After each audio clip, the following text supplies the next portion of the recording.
look at the third technique, and this is 6.3. It's all about something called the elimination method.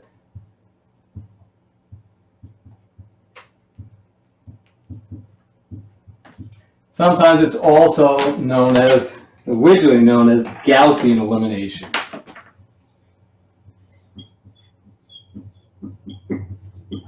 This was created by the mathematician called Friedrich Gauss in terms of solving a system.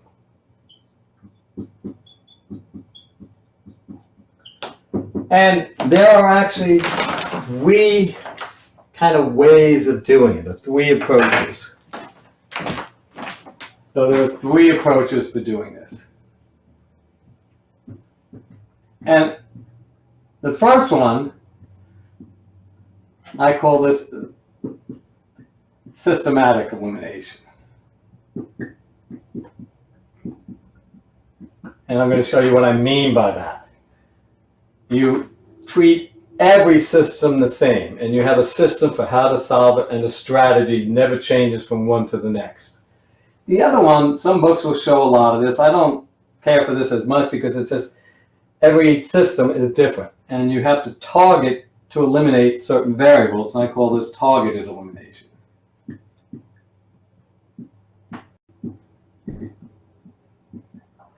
Now the third technique, we'll see if we have some time for this. This is actually the preferred technique, but it requires a lot of extra stuff to understand it. This is really the way to go when I teach our linear algebra, either to our computer science majors or if I teach it to our math majors, which I'm going to be doing next semester.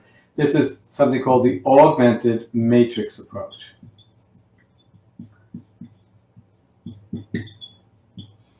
That's the augmented matrix form. This is really an important one, but you really need to understand the concept of linear algebra, which is so important. It's embedded in this system of equations we're solving and all the different problems that you have with that, and it really goes to the core of all of the mathematics that we approach. Okay, so we have three approaches. What is that?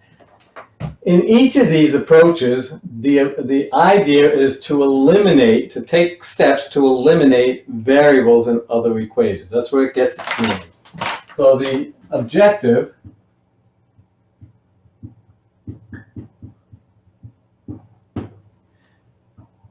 is to eliminate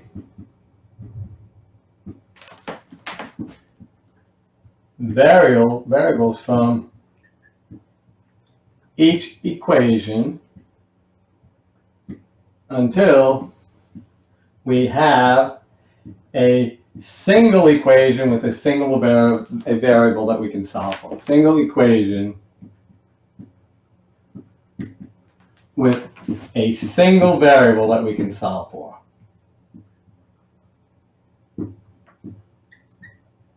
And once we have that,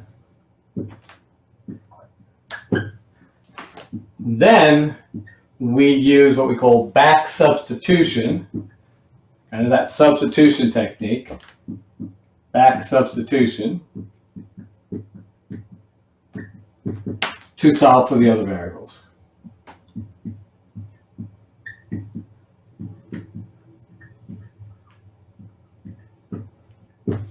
So that's what we're going to do. Let's kind of show this by examples. So we're going to start with the first approach. We're going to look at the systematic elimination. All three have the same objective. So no matter what, they all have the same objective. That doesn't change. How you accomplish it, that's what the different approaches and techniques play to. So let's start with an example over here. And let's take a simple example, if you will. Take a very, very basic example. And I have this equation. Usually you write them with the variables on one side, and in order, x, y, z, whatever you have x plus y is equal to 5. And I have my minus x plus 3y minus x plus 3y is equal to 3. Now this is equation 1, and that's equation 2. So what I want to do is I'm going to try to eliminate a variable. And the way I can do that is I can add two equations together and still get equal things. Meaning, if I were to add equation 1 and 2 together, so I'd add this together, what would I get? Well, I would eliminate the x.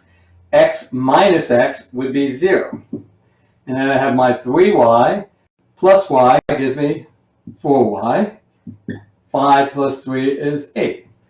So in one step, by combining the two equations together, I mean, it works because this is equal to that, that's equal to that, equals added to equals give me equals.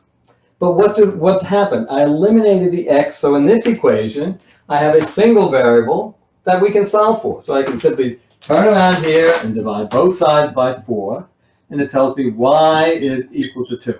Okay. As y is equal to 2, I can use that in the other equation. It's kind of what we call a back substitution technique. So I now take this and let's plug this into equation 1. So doing that, I have x plus y I just found was 2 is equal to 5. So now I can solve this and it tells me x is equal to 3. So there's my solution.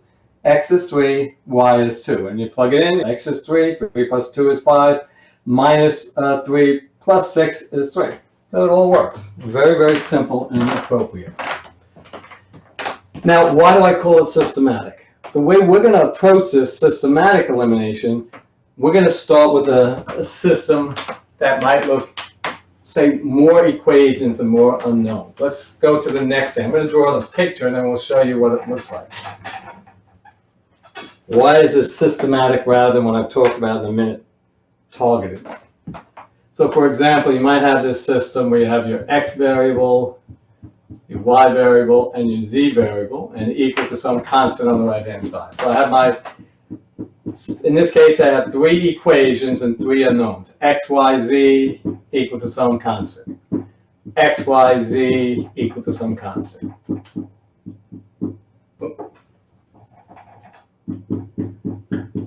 And the approach is going to be, I'm going to always start with equation 1 over here.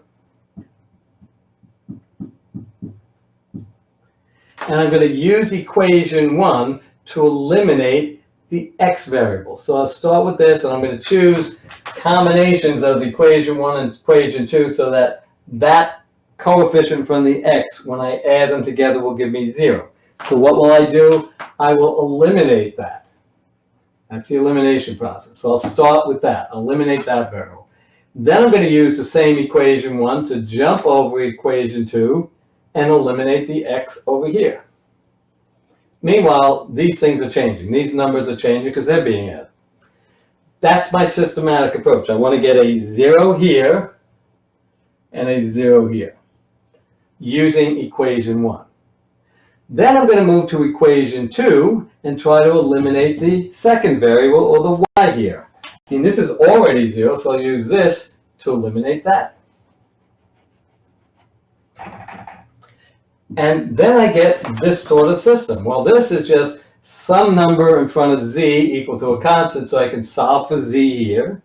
I can use this z over here to turn around and then solve for y here. Then I can use the z and the y over here to solve for the x. That's the back substitution process. So over here, this will give me the z that I use over here. And then this will give me the y, which I can use over here, as well as the z over here to solve for x. Here I just did it with 2 equations and 2 unknowns, so I only had to eliminate the x. Now, if I had more variables, I'd do the same sort of thing. So if I had, say this was this, and I have my equals over here, and I had another equation over here, I would 0 this, 0 that, 0 that, and I'd still end up with my last x, y, z, w is equal to something, so I could find w and then back substitute up. That's a systematic approach. Okay, so there's a visual image of what I'm going to be doing. Let me show you how to do it on a few problems, because it can be confusing for students. And it all works because I'm adding equals to equals which give me equals. So I'm eliminating variables, kind of like a substitution method, but a little bit different. I'm doing it in a more systematic way. Let's take a look at a more complicated one over here. So let's stay with the 2 by 2 and give you another example of the 2 by 2 and show you the approach, which is a little bit harder than the last one. Here's my second example. So I have 5x minus 3y is equal to 1. And then I have another equation, negative 3x plus 2y is equal to negative 4. And this is equation 1, and this is equation 2. Well, this is not as easy as the other one. I just can't add the two equations together and get the same results. But I can add multiples of them together. Meaning, I could take, notice this is positive, that's negative. If I took 3 times this equation, meaning I multiply everything here times 3, and 5 times this equation, so I multiply everything here times 5,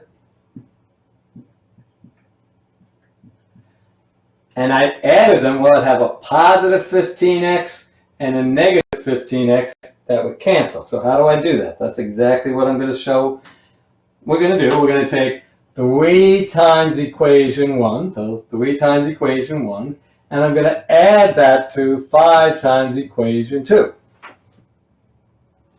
So what do? I have 15x over here, right?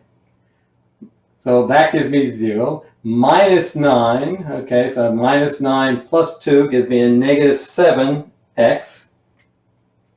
Negative 9 plus 2 gives me negative 7, y.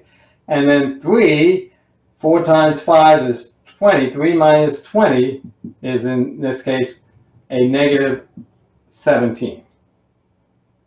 So 3 times 1 minus 5 times 4.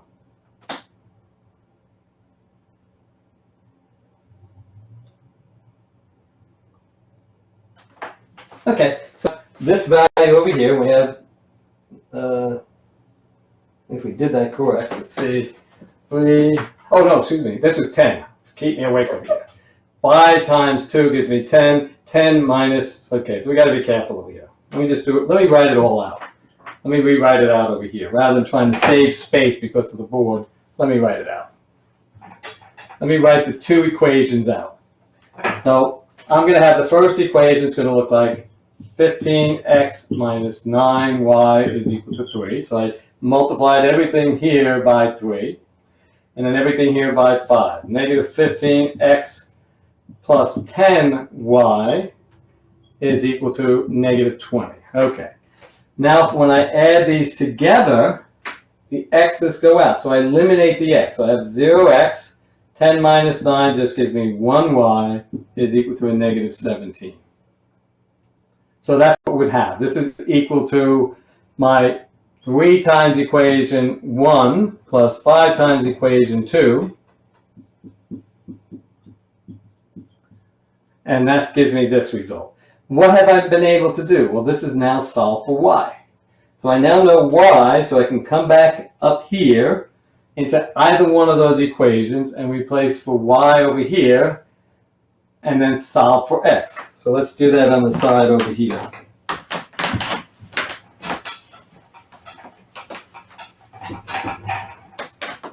It's a lot of, arithmetic and algebra, sometimes working with fractions, so you have to be careful as you're doing it. So what do I have? I already have I could go to equation 1 or 2. It doesn't matter. I just arbitrarily pick 2. 3x plus 2. Well, y I just discovered was negative 17. And that has to equal to a negative 4. So I can multiply this out now. So I get negative 3x plus 2 times negative 17 is a negative 34 is equal to negative 4. Add 34 to both sides, so I get negative 3x is equal to a positive 34. Subtracting 4 gives me 30. And then I simply divide both sides by -3, and I get x is equal to a positive 10. Negative 10, excuse me. 30 divided by 3 is negative 10. So my solution to this system is x is negative 10, y is negative 17. And you can plug it in and check it out. But that gives you an indication that it's not so simple. You might have to multiply, like I did over here, each equation by something else so I can eliminate the x value. And then once I've eliminated, I can solve uniquely for the y. I use that to back substitute into one of the other equations to solve for the remaining variable x in that case. Okay, let's take a look at a more complicated one that is more along the lines of a larger system. Any other questions? Making sure. Okay. So let's take a look at a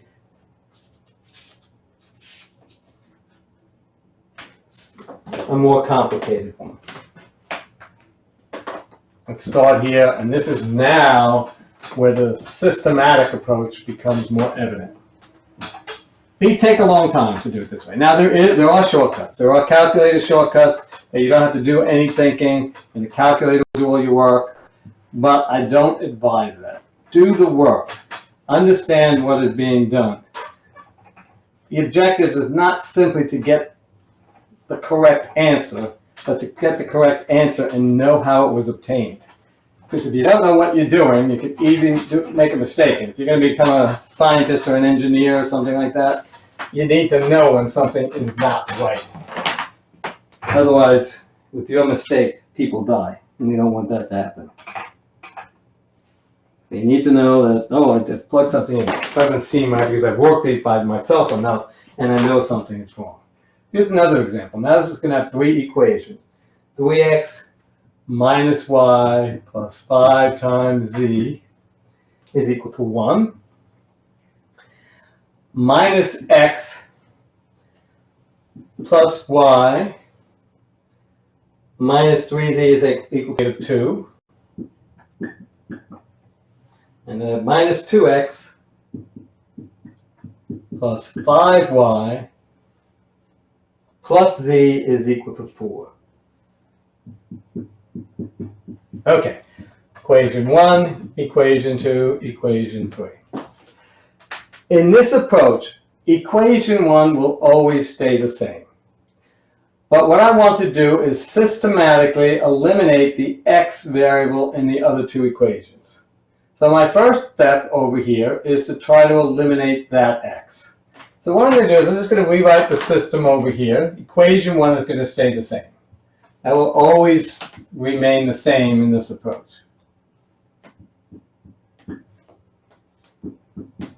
That's my 1.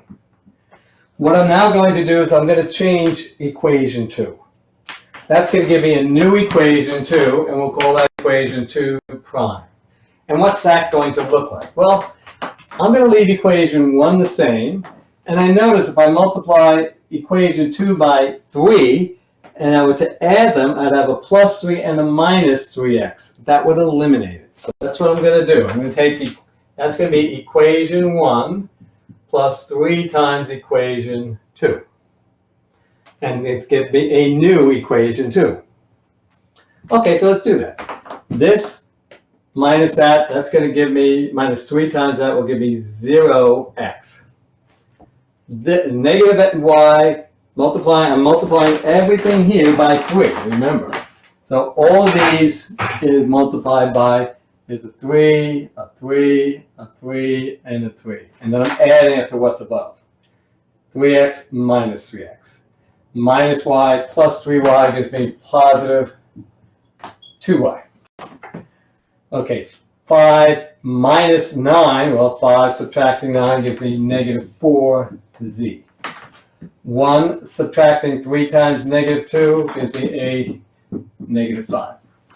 But what I did is I eliminated x over here. That's my first objective. Okay. I'm going to stick with the same equation 1, and now I'm going to change equation 3. I have to get a positive 2 as a coefficient there. So let's see how I would do this. Get rid of that so it doesn't cause confusion in the next step. I'm working with equation 1 and 3. I'm done with 2 for the moment here. So what do I need to do? Well, notice this is a 2 and that's a 3. That means I'm going to have to multiply both equations, meaning I could multiply this top equation here by 2, 2, 2, 2, and 2, but the bottom equation by 3. 3 times 3, each term by 3. Because then I have a plus 6x and a minus 6x, it would be gone or vanished. So I'm going to get a new equation 3 prime, that's a new equation 3, which is going to be equal to 2 times equation 1 plus 3 times equation 3. It's my third equation. Do that. Do that and tell me what I get over here. So work that through and see if you can follow that step. Some students get confused with that.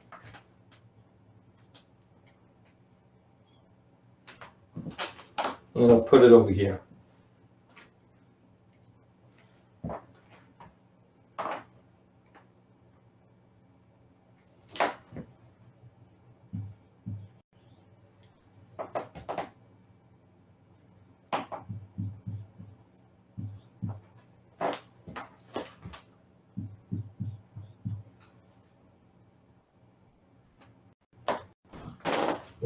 Everyone able to get this?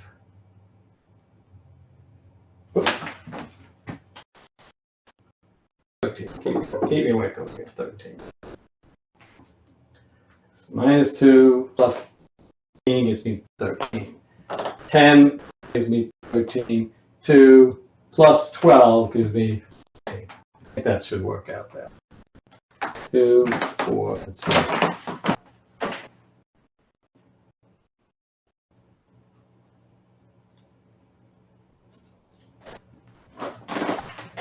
Are we okay with that? What I'm doing here, 2 times 3 is 6x minus 6x. Go away. Minus 2y plus 15y. 15 subtracting to 13. Over here I have 10z plus 3z is 13z. And 2 plus 14. Okay. What do I need to do next? To try to make that. I have to work with equation 2. So I'm going to start and recopy the first 2 equations. They are the same. Yep. We're going to be losing because Blackboard is throttling us back. It's been really kind of a problem. They really cut down on the upload rate, which is kind of a disaster. We're at about 78 kilobytes per second. Usually they give me about 3 times that. Sometimes 4, almost 4 times that. Still low. What is it? My upload rate is still 78. So it's got to be a bit choppy. But there we go. My next thing in the elimination approach is to get rid of that over here. So let me rewrite those equations, 1 prime, 2 prime, and 3 prime. So this is what I have over here. So I have my this never changes. My first equation stays the same. That's my original first equation. My second equation has changed. And that's my set 2 prime over here. My third equation has also changed, but this is what I'm going to do. Now I want to eliminate over here. So this equation, I'm going to multiply this by, say, 13, and this by negative 2. Now I don't have opposite signs. Here I always had opposite signs, so I'm going to have to do some subtracting or multiplying by a negative.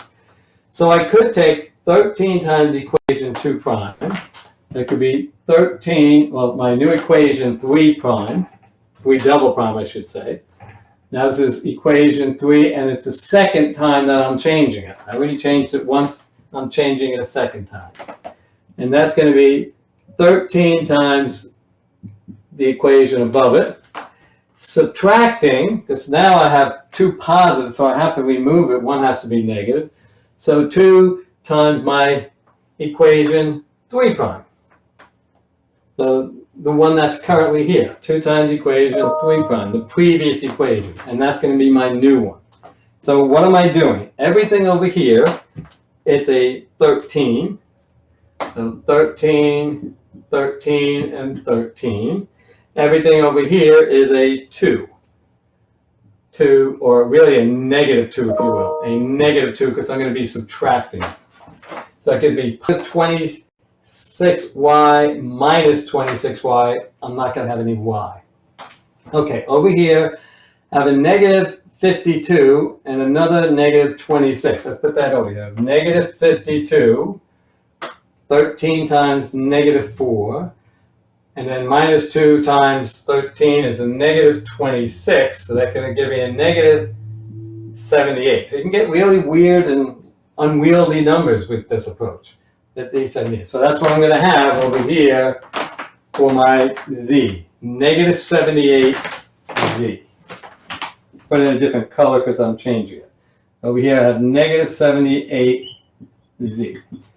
What is my constant? Over here, my constant, again, is very simply negative 5 times 13 is negative 65. So this is doing that, that's a negative 65. Negative 2 times 14 is negative 28. So that's a negative, in this case, looks like 93. We're going to have some crazy numbers over here. I'm not mistaken, it's 8, 60, 80, 93. So that gives me a negative 93. So you can have weird and hard to deal with numbers. So I have what z is. Z now turns into this, pretty much done over here. I don't need this. Unless I made a mistake, I could easily go over here. So I have the video. Making sure we haven't lost the connection. Could easily do that.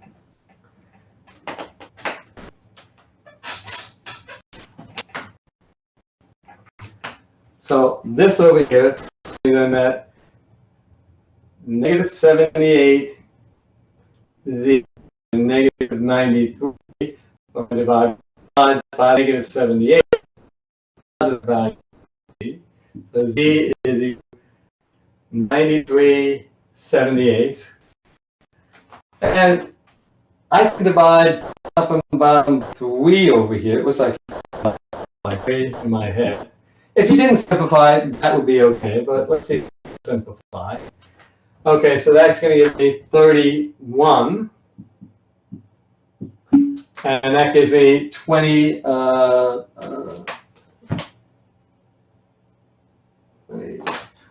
Someone say something.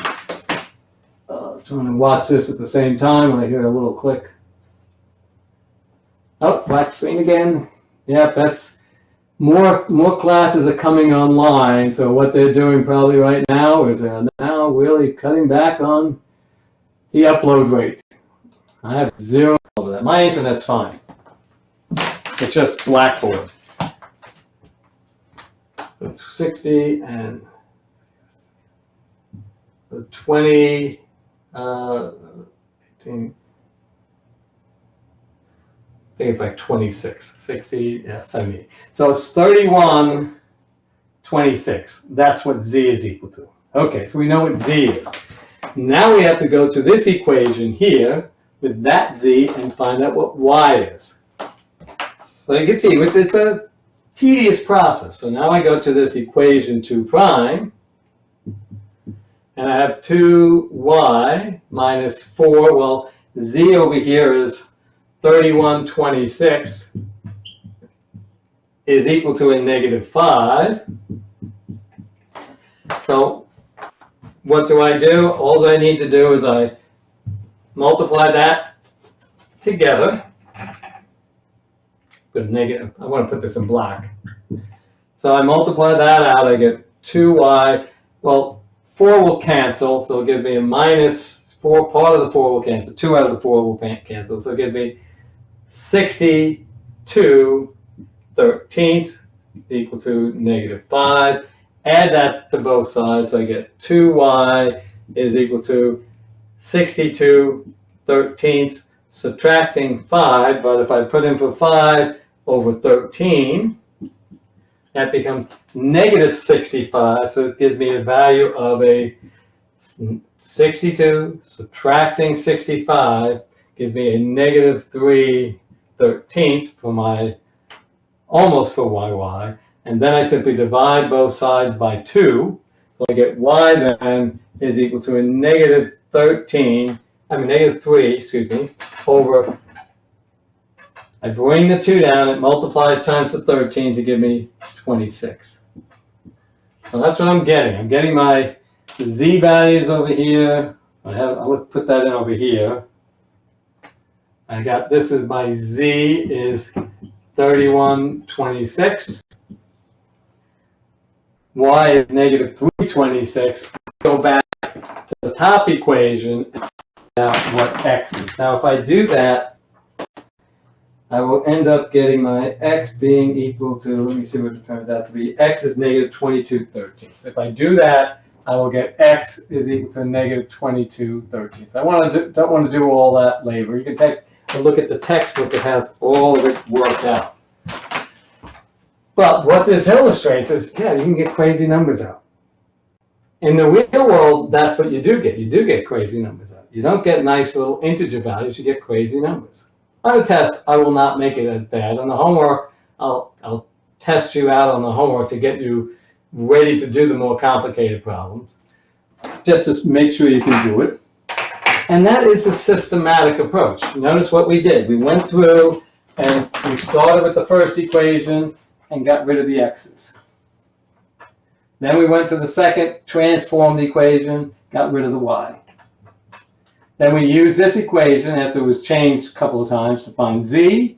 We use that z over here to find y. We're going to use the z and the y we just found over here to find the x. That's what we call the back substitution. We're going up the chain of equations to then solve it. That is what we call systematic elimination. Now what I want you to do is, we'll do these homework problems and we'll pick some of them and just do it with the systematic elimination. I'm going to talk about the targeted elimination. A lot of books put a lot of emphasis on that. The reason I don't put as much emphasis on that is that each system is different and each strategy is different.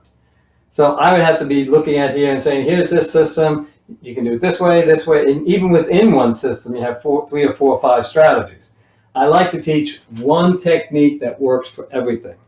And if you do that, it will always work, rather than look at this. Now, the targeted elimination can get you to an answer much more rapidly, because you might be able to, like here, if I added equation 1 and 2 together, the y would vanish. And that would be a nice result. I'd have equations just in x and z. And then you look at that and try to eliminate something else. That only works if you're really good at seeing the hidden patterns. Every student is. If you are and you can do that, target elimination might be the way to go for you. It's not always the case. Now, the more straightforward approach is something called the matrix. And what happens there is we take x's and the y's and the z's, and we write just and then do that more systematically. And that lends itself very well to computer algorithms, and actually on your calculators, there's a matrix approach in which you can do that. And they actually go through column and row eliminations and stuff like that on your calculators and stuff like that. This is all we have time for today. Try this technique on some of the problems. You know, you'll run into difficulties. Some of them seem much easier. I made this one to be purposely very complicated because it doesn't always work out that your answers are nice. Here's a very complicated set of answers. It's not always as easy as you might think. And you can see having some systematic and some organized approach will help you better get the correct answer. If it's too ad hoc, so don't try and do it randomly, because you will get messed up. Start with the first equation, eliminate x, okay. rewrite the system that I had over here, use to the second transformed equation, and eliminate y in the next equation. And that'll give you this system of equations, which you can solve for z, plug in z, solve for y, take the z that you just found, the y that you just found, and you can find x. That's a very systematic step-by-step approach. Now, there are some caveats, because what you can do is you can reorder those equations. I was giving it in this form. The best approach is if you can make the coefficient in front of the x in your top equation a 1, if you can make that a 1, everything else will be so much easier, all the arithmetic. Because I just multiply this times whatever the coefficient is down there, and and subtract it, and that's all, or add it, depending upon what it is. As long as I get them to be the same, I'm okay. So that's always if you can, you want a 1 here. So that should always be a target. Now, I could have done it here, but I didn't want to switch it because we didn't have any time. But that's the objective. If you can get a 1 there, that'll help with everything. And then after you transform this, if this can become a 1, that'll help you zero that out too. Okay, so that's all we have time for today, because that's the end of our time.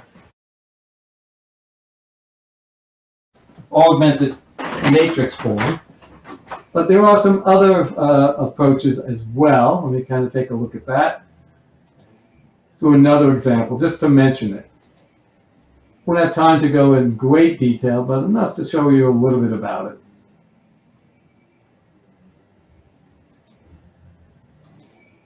So this is another system over here. It's in your textbook. It's on the section called Target Elimination on page 196.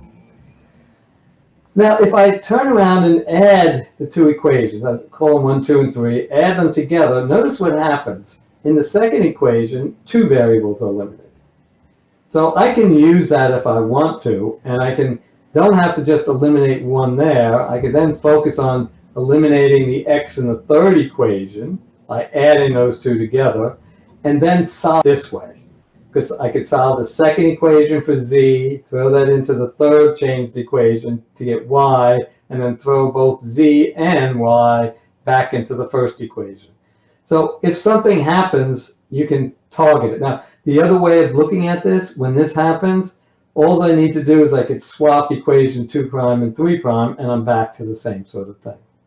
Sometimes, a target elimination, if it works and it gives you something simple, you can use it. Now here's another one. If you start moving, I may decide to just turn around and add the second equation to the first. So I don't have to just always go top down and do that. You can mix it around. I prefer, when I'm showing this, to do the systematic elimination, because targeted elimination is a different strategy for each system. So let's see, can someone say? Because I hadn't hit the screen. The screen app should have came over here. Let me see. Let me go back to that again. Should have come up. The screen, allow.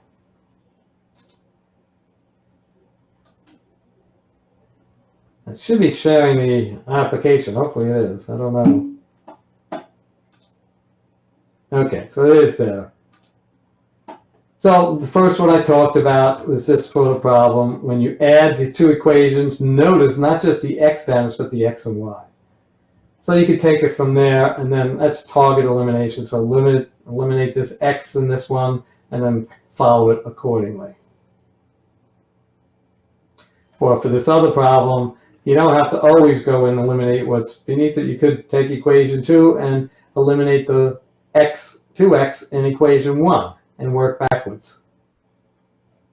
So, and then you could turn around here and then eliminate, and you get y solved for here, y and z over here. So you get the same answer, it's just a slightly different way of looking at it and doing it. That's one approach. Let me take a look at this other equation set over here with separately now the augmented matrix approach. Now, some books spend some time on the targeted approach. I don't spend as much time on it. But this is my original equation. And this is the way typically you prefer to do it. Because in each of these cases, we have to write all those x's, y's, and z's down. So an approach here to make it a little easier to follow, a little easier to watch the bookkeeping is in this way. And this is called the augmented matrix. Now, I know that there's a good number of you that have seen matrices already, so you're comfortable with that. We're not going to do much with matrices in here, although that's an extremely interesting subject in itself, very important. In fact, some schools have opted to bypass the calculus and just do everything with linear algebra. But that's another story. And this is the augmented matrix approach. I'll just mention it here. This is the third of them. Meaning I'm just taking the coefficients. So there's a -1, -2, 5, and I draw a line over here, and I put the right-hand side. This means -x minus 2y plus 5z. And then I just take the coefficients in front of all the variables, 4, 4, 6, and -2. Coefficients again, 2, -1, 16, -16. And this is considered an augmented matrix. You get rid of all the x and y's, and instead of the equals, you put this. And what do? We go through the same process. I want to get a 0 here, 0 here, and 0 there. So I do that same step. I leave the top the same, -1, -2, 5, and -6. And I'm going to take 4 times this and add it to that. So I get 0 over here, -8, that gives me a +4, -4, 20 gives me 26. It's easy to deal with. The x and y, z's are no longer there. -24 and 2 gives me a -26. And then I take 2 times this, add it to that, so I get 0 and -5 and 26 and 12 and -28. But the same thing I got there. And then I'm going to zero this out. So I come over here and I'd write the same thing. You see how it takes up so much less space. So it's a nice, more condensed way of doing everything. So I don't change this equation now. I'm going to use that to make that 0. So this is already 0. So I'm going to take a -5 times this, +4 times that. That'll give me a 0. That's my target elimination. I got rid of those 2, if you will. And then I take a -5 times this, so it's -130, and this is my 104, so that gives me, I think it was, what's it, -16, I'll do it again. Okay, 5, that's 100, and -130, and 80, and 104, so it's 26. -26. Okay. And then over here we had -130, a +130, and then -80, 12. So I got what? -16. Okay. Then I use this last equation to do my back substitution. That means -26z is equal to a -16.